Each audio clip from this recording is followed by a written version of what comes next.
My name is Steve Zaromsky, and I'm the owner of Creekview Landscape in Slinger, Wisconsin.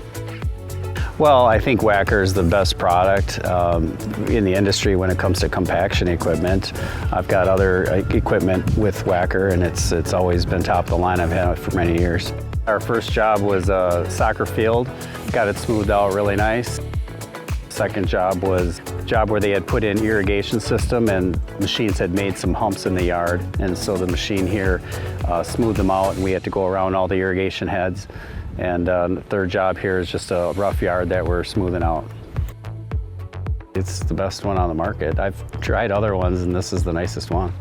It's real maneuverable. It'll go up and down the hills and the ditches.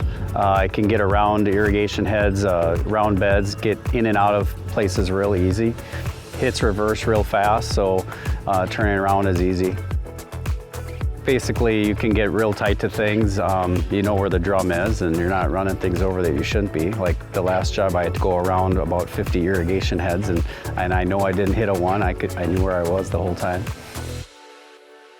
You can get more done with something that's small, that is maneuverable and fast. The last thing we want to do is take some big machine down a ditch and then not get it out, or if it's a little wet down there, and there it sits. So this thing has been able to climb out of, most things I've put it in.